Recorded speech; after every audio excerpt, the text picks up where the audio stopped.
السلام عليكم ورحمة الله تعالى وبركاته. اليوم غنقدم واحد مجموعة من المملحات. المهم واحد 3 غنديروهم بعجينة وحدة، والاخر غنديروه بالخبز ديال الطوست. هاد العجينة غنخرجوا منها خبز معمر بالجبن الكاشير، غنطيبوه هكاك معمرينو، وغنخرجوا منها دي ميني بيتزا وبطيطات صغار هما غادي نعمروهم.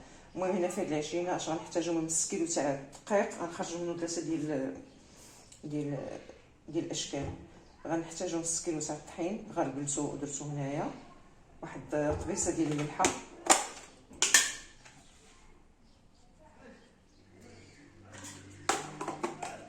طبيصه ديال الملحه، واحد معلقه صغيره ديال السنيده،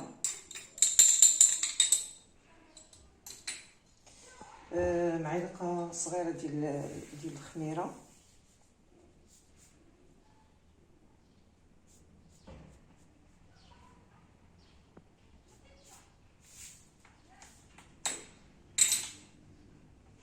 من بيضه،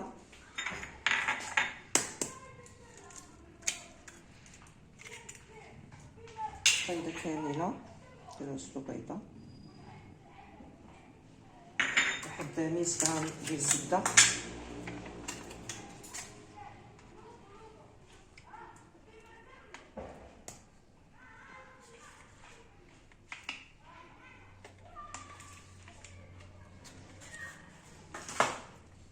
غرام ديال الزبده.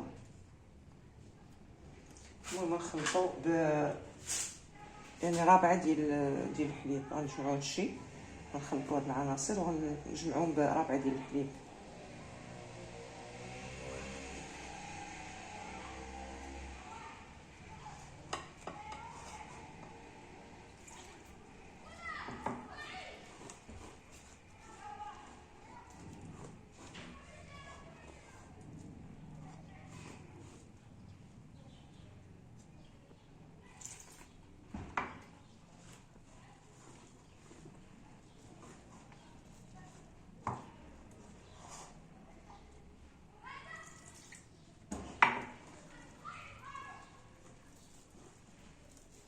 ونبقاو نجمعو يعني بالصباع باش تجمع لينا العجينه مزيان.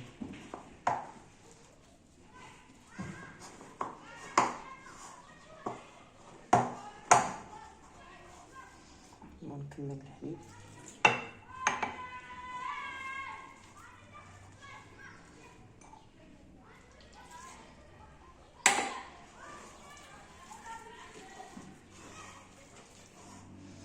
رابعه كامله دخلنا هذه الحليب في الدقيق،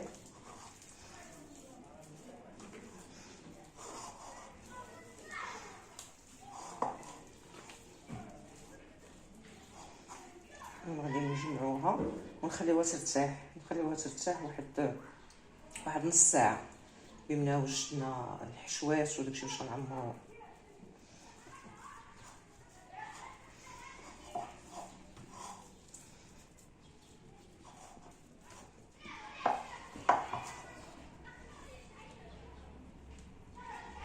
المهم غنغطيوها ونخليوها ترتاح، ونطلقوها من بعد ما ترتاح لينا العجينه، ونوجدو الحشوات اللي غنديرو في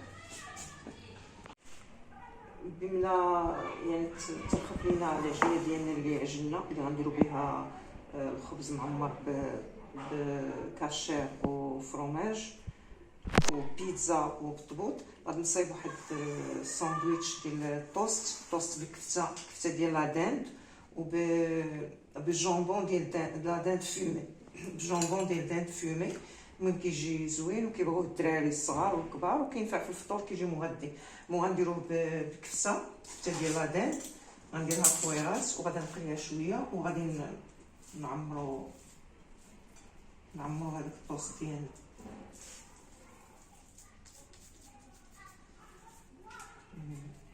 نديرو الكفته ديالنا كويرات ونحطوها في المقله. المهم انا عندي غنعمر غير 3، غندير 3 ديال الكريسات ديال الكفته. المهم باش كينوع في هذا رمضان والدراري كيعجبهم هاد المهم غنديرهم هادو يتقلاو، غنديرو الخبز ديالنا يتحمص بريسه. بعد ما يتحمص غنطلقاو باش نعمرو هاد الساندويتشات ديال الطوست بالكفته ديال لاديت. شفتي تحمص. المهم الكفته طيبناها، هي قليناها من جوج جهات حتى تحمرات. بالنسبه للخبز ديال الطوست راه المهم حمرناه، المهم طيبناه حتى تحمر شويه حتى تكمل. ومهم هذا اللي درت راه كومبليت، يعني من القمح كامل. هذا الخبز ديال الطوست اللي درنا. دابا غناخذ طرف من الخبز ديال الطوست غنديروا عليه واحد شويه ديال الخس، شطريفات تاع الخس مقطعين.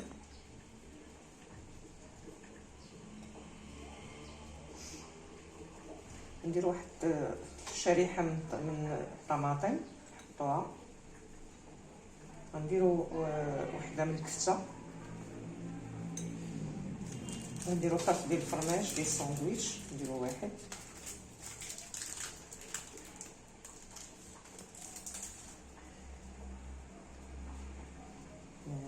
وغنديروا داند، داك الجامبون ديال داند فومي فوق منه.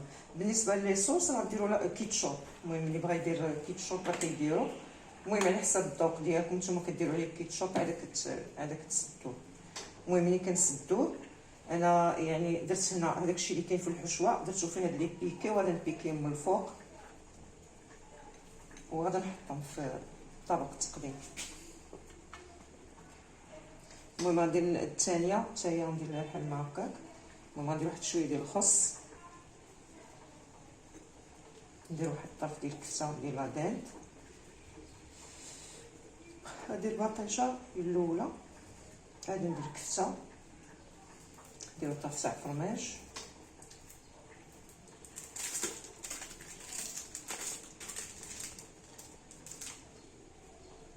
كنديرو الجامبون دو داند فومي. المهم كنسدو بواحد اخر وكنبيكيهم المهم هذا غير 3 ديال لي طوست.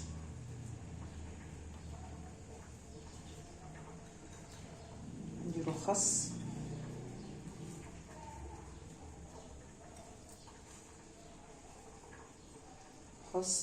مطيشه، طرونش ديال المطيشه، نديرو كفته، نديرو فرماج،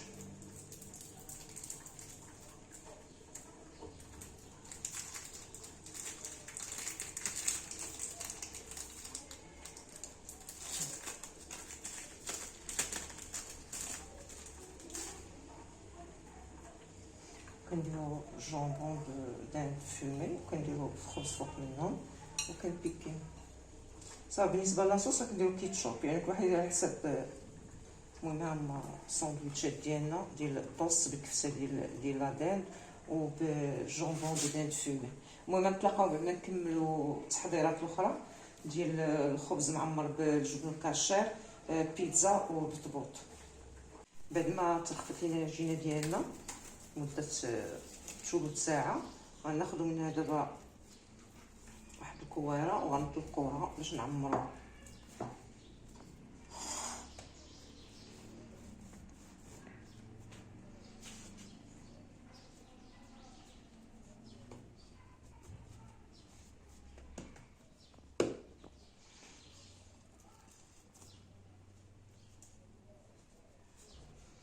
غنطلقوها بالمدلك.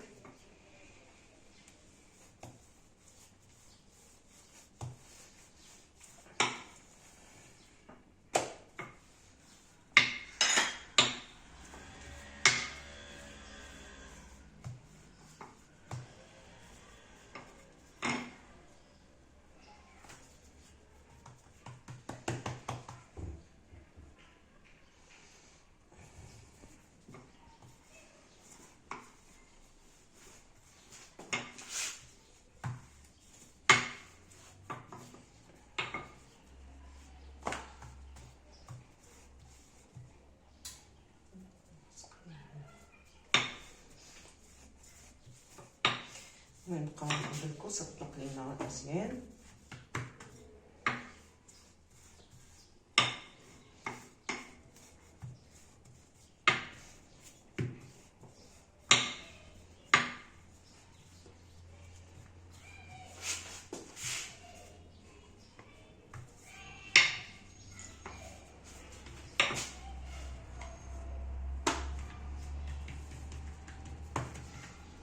نحاول نقادوها مزيان، يعني نفس السمك يكون في جميع الجهات.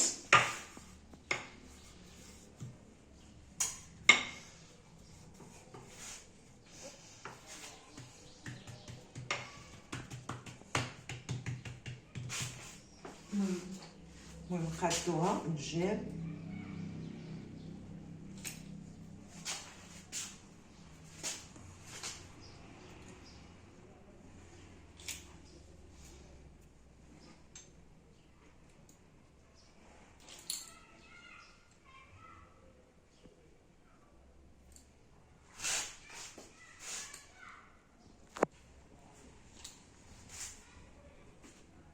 المهم نقادوها كنعمروها، ملي كنجيو هنا كنعمروها بكاشير.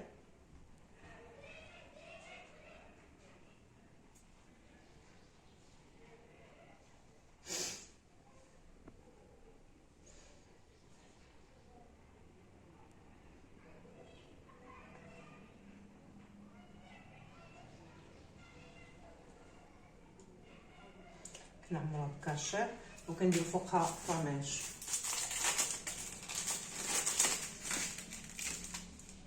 الفرماج كنقسموه على جوج،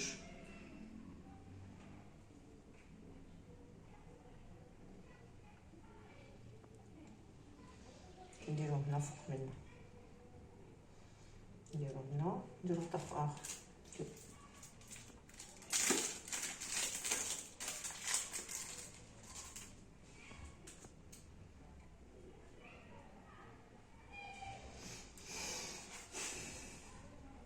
كنديرو كنتنيو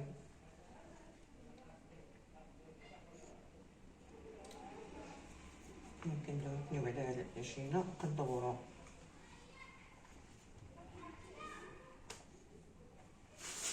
نبدو هذه اللي خرجات هنا صافي. بعد ما نتمكنوا منها تشد راسها كنبداو ندورو، كندهنو هاد الجناب هنا بالبيض. المهم بيضه طربتها ولكن نقص منها البيض باش تلصق لينا في الجناب.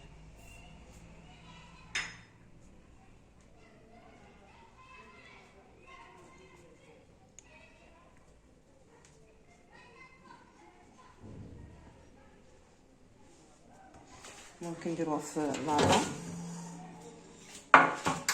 نرشوها شويه الزيت، كنديروها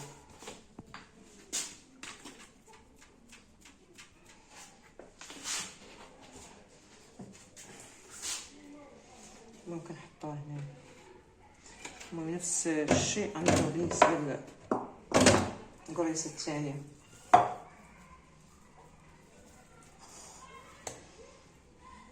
المهم بعد ما جمعناهم وعمرناهم بالكاشير وفرomاج غندهنوهم بالبيض.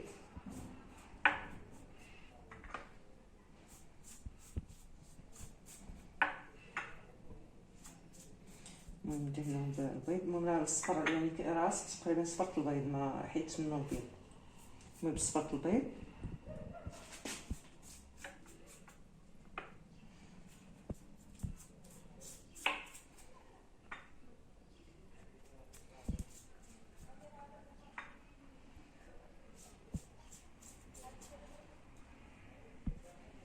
ندهنو بصفة البيض ونرشو منه الفرomاج، ندير فوقهم الفرomاج وندخلوهم يطيبو.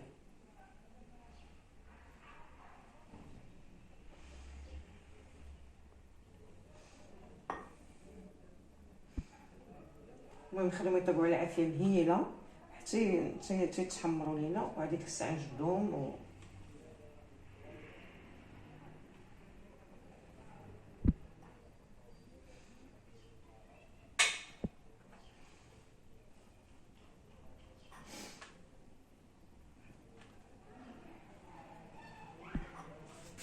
المهم ندخلوهم الفران. طيب بالنسبه للعجينه الاخرى اللي بقات لينا غنسرحها ونخرج منها طيبيطات ودي ميني بيتزا.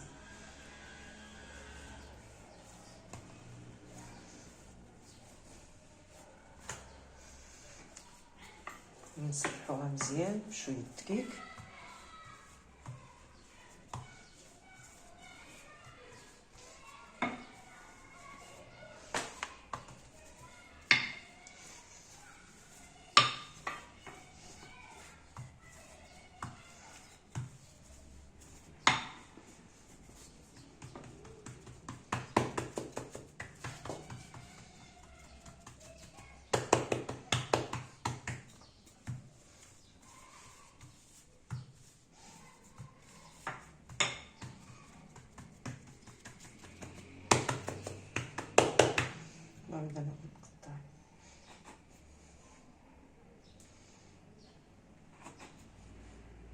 المهم هاد العجينه خرجوا منها دي ميني بيتزا ودي ميني بطبوط.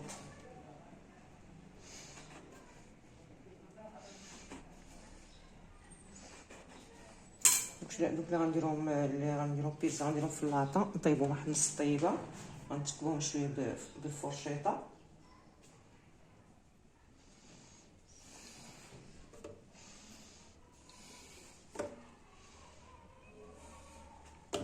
وبالنسبه لي غنديرهم الطبوط صغير، غنديرهم هنا في هاد السربيسه ونخليهم يخمروا على خاطرهم، خليهم تيخمروا عاد نطيبوهم ونصايبوا لهم الحشوه ديالهم. المهم غنستمروا بالنسبه لهاد العجينه اللي باقي، وغنتلاقاو ملي نبغيو ندخلوا البيتزا طيب. المهم هذيك العجينه خرجت لينا هنا 8 ديال البيتزات، غادي نتقبوهم. المهم غنتقبوهم وغندخل نطيب واحد نص طيبه، غادي نوجد لهم الحشوه ديالهم. المهم الحشوه ديالهم من الاسهل ما يكون، غندير غير المهم ديك لاصوص طوماط مع شويه، نطلقها بشويه الماء بشويه الزعتر طري شويه الملحه وشويه البزار. بالنسبه للطبوط راه خرجوا لنا شي يعني 7، هما نخليهم يخمروا حتى يطيبوا حتى هما نوجدوا لهم الحشوه ديالهم. المهم نتلاقاو ملي نوجدوا الحشوه نبغيو نعمروا.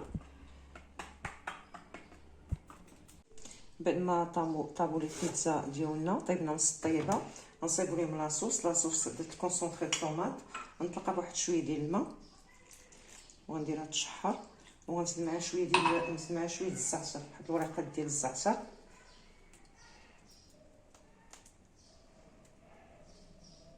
المهم عندي الزعتر طري درتو، المهم اي زعتر عندكم ديروا.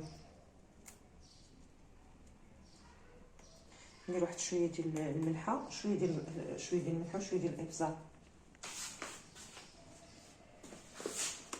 وغادي نشحرها شويه تطلق صافي. نتلاقاو باش نعمروا البيتزا ديالنا. شويه الملحه، المهم غير شويه لان عندنا الطون مالح وفرماج مالح اللي غنعمروا به البيتزا. المهم غنديرها حتى تشحر فوق البوطه شويه. لا المهم درنا فوق البوطه تطلق لينا، يمكن لينا نسرحوها فوق العجين ديال البيتزا ديالنا. المهم صافي تطلق لينا ونبداو نعمروا في البيتزا. بعد ما قدينا لاصوص ديالنا، بدينا كنعمروا في دوك لي ميني بيتزا، غنعمروهم بمطيشه نطون وفرماج.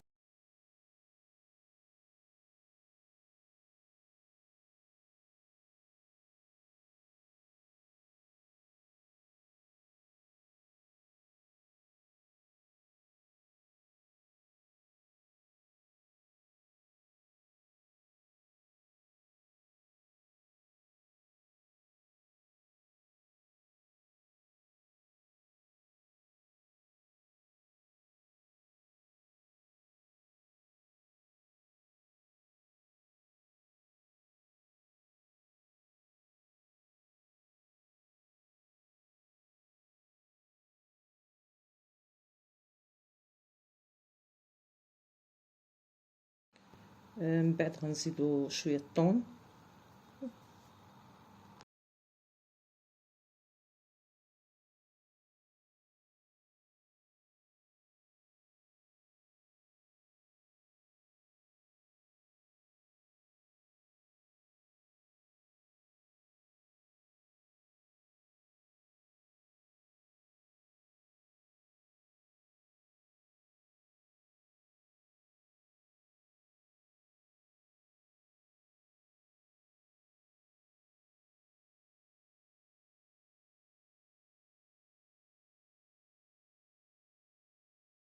من بعد غنديرو فوقهم فرomاج الاحمر غابي.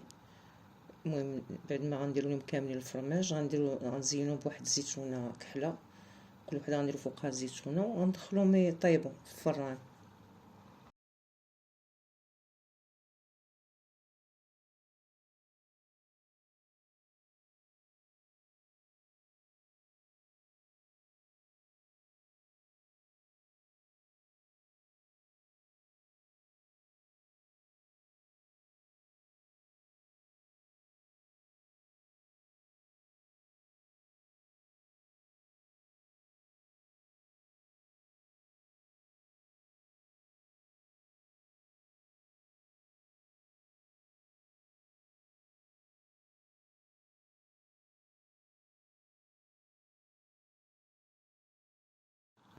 بعد ما كملنا الفرماج ديالنا زيناه بالزيتون كحل. اذا غندخلوها للفران طيب على عافيه مهيله، صافي ماشي مشكل. بعد ما طاب البطبوط ديالنا طيبناه فوق المقله. المهم الحشوه اللي غادي نديروها فيه هي كالتالي. المهم عندنا شويه ديال الخس مقطع رقيق، عندنا 2 بيضات محكوكات، عندنا شويه ديال الطون، شويه ديال المايس، شويه ديال الزيتون. غنخلطوا جميع العناصر، غنديروا معهم واحد 2 معالق ديال المايونيز، غنخلطوهم مزيان وغنبداو نعمروا في البطبوط ديالنا.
بعد ما عمرنا البطبوط ديالنا كامل، هو استفناه في طبق التقديم.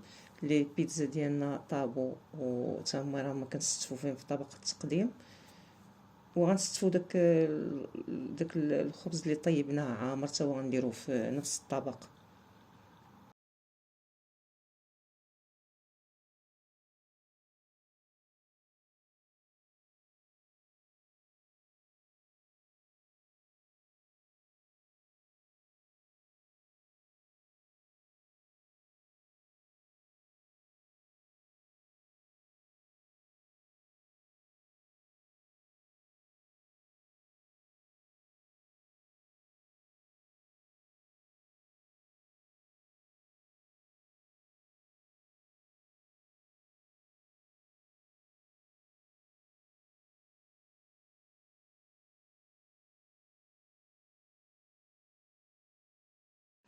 هذا هو الطبق النهائي ديالنا، ديال البطبوط معمر بيتزا ودوك الخبيزات اللي كنا عمرنا وقطعناهم، زائد هاد لي ساندويتش. ممكن كنتمنى ان هاد الاقتراحات ديالهم انها تعجبكم، تكون في المهم تكون في المستوى ديال المستوى اللائق. ولا عجبكم الفيديو ما تنساوناش باللايكات وبالاشتراك، وشكرا.